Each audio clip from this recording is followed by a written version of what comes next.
दिल्ली विधानसभा में 6 जनवरी को जो दुर्भाग्यपूर्ण घटना घटित हुई, जिसके कारण 3 दिन सदन की कार्रवाई बाधित रही और 7 जनवरी को सदन का जो कार्रवाई का ट्रांसक्रिप्शन वर्बेटिम भी सदन में पढ़कर सुनाया गया। उसके बाद भी उनको आतिशी जी को मौका दिया गया कि वो अपना स्पष्टीकरण दे। 6 तारीख को भी मौका दिया गया। जब ये मामला सदन में उठ रहा था उसी समय वो बिना इसका रिप्लाई करे सदन से चली गई। वो उसी समय स्पष्टीकरण दे सकती थी जो उनको लगता था, लेकिन जब पूरे हाउस के सामने जब सदस्यों ने सुना और सुनने के बाद वहाँ पर जिस प्रकार का एक वातावरण बना वो बहुत ही भयावह था। उस वातावरण में सदस्यों को समझा पाना पूरी तरह से असंभव सा लग रहा था। सदन की कार्रवाई को रोकना पड़ा। उसके पश्चात 7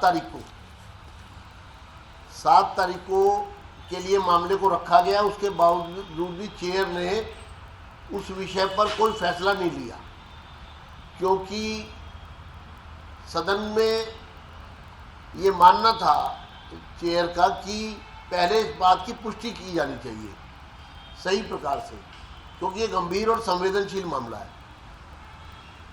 और एक दिन का समय रखा गया कि कल इसकी पुष्टि करके ही इस पर बात होगी, और किसी सदस्य को इजाज़त नहीं दी गई, लेकिन फिर भी वहाँ पर सदस्य अपनी बात कहते रहे अपने अपने प्रकार से।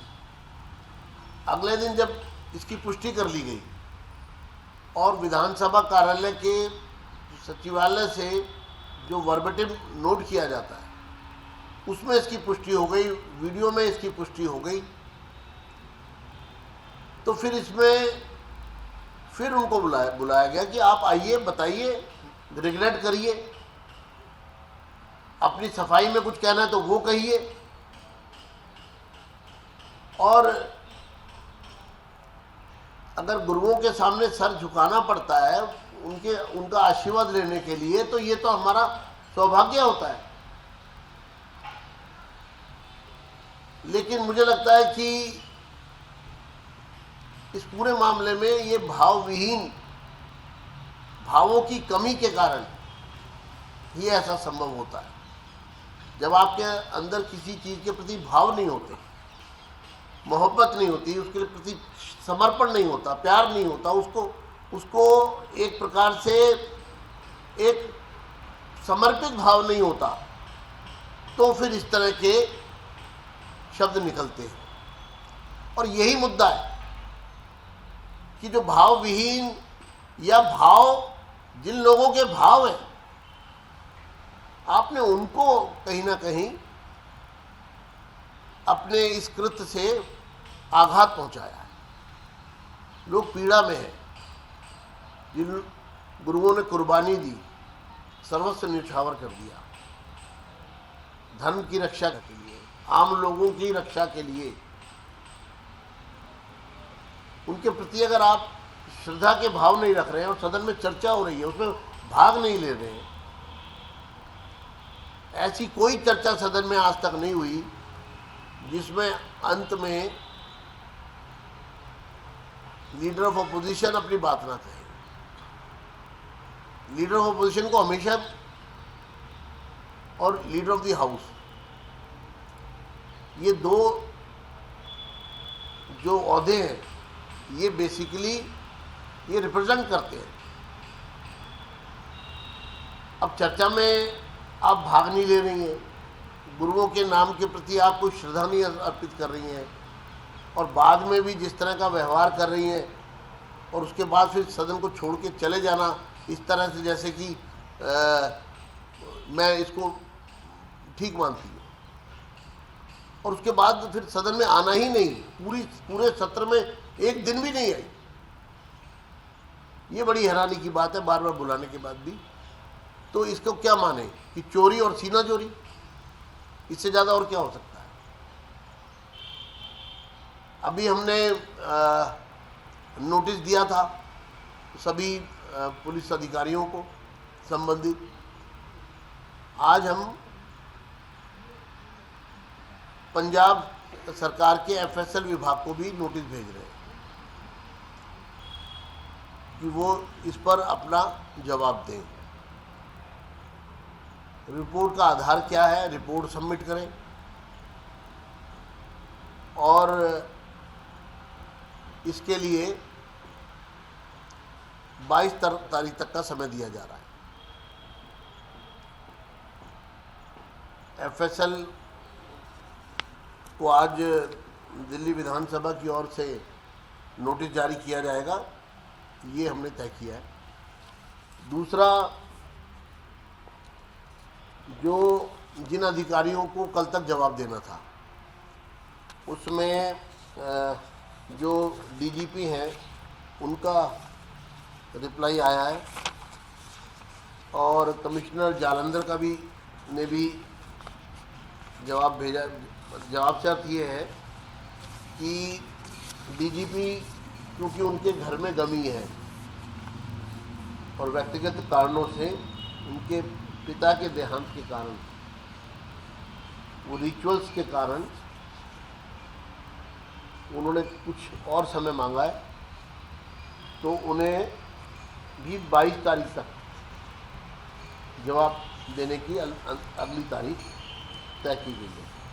इसी तरह से जालंधर पुलिस कमिश्नर ने भी, क्योंकि राष्ट्रपति महोदया जालंधर में ही है और आज वहाँ पर कार्यक्रम है, तो उसके कारण वो अपना जवाब नहीं तैयार कर पाई, तो उनको भी हमने 22 तारीख तक का समय दिया है। इसमें जो तीसरा नोटिस है, DGP special, DGP cyber cell, उन्होंने अपने जवाब में लिखकर भेजा है कि ये जो पूरा मामला है उससे उनके विभाग का कोई भी संपर्क नहीं है, ना कोई संबंध है और ना ही ये जो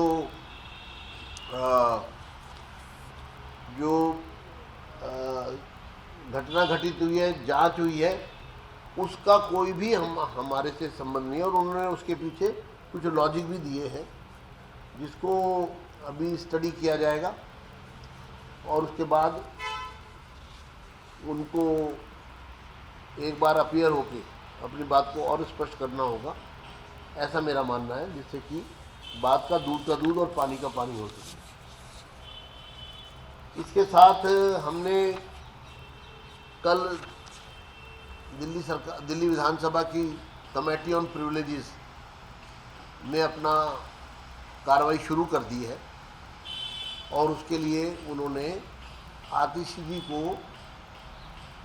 ब्रीच ऑफ प्रिविलेज का जवाब देने के लिए कि अपनी स्थिति स्पष्ट करें, उसके लिए नोटिस जारी किया है और उन्हें 19 तारीख तक उसका जवाब देना है। तो इस पूरे मामले में जहां एक तरफ डायरेक्टर पंजाब फॉरेंसिक लेबोरेटरी को आज दिल्ली विधानसभा के सचिवालय से नोटिस जारी किया जा रहा है कि वो 22 तारीख तक जवाब दें। दूसरा,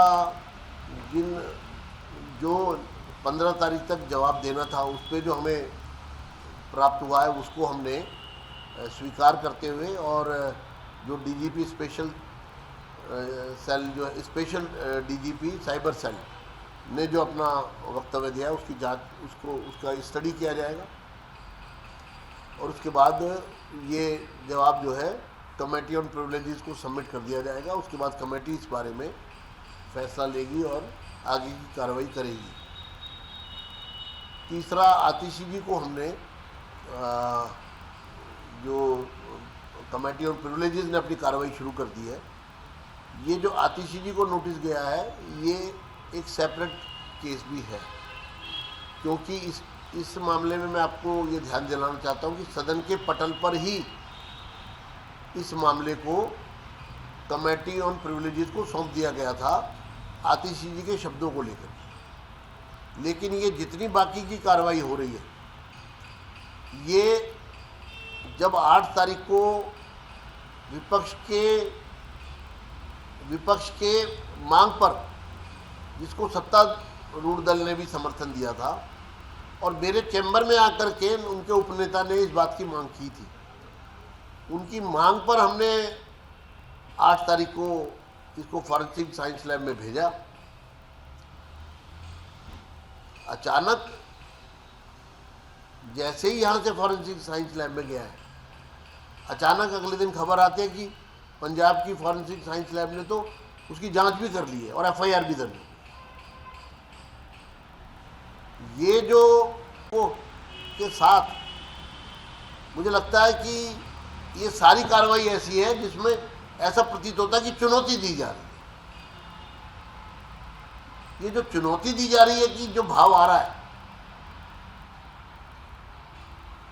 सच को झुटलाया नहीं जा सकता, वो तो तथ्य है, फैक्ट है, रिकॉर्ड पे है, लेकिन उसको चुनौती देना ये गंभीर मामला है। इसकी गंभीरता को देखते हुए मुझे बार बार ये सब बातें आपके समक्ष आकर करनी पड़ रही है।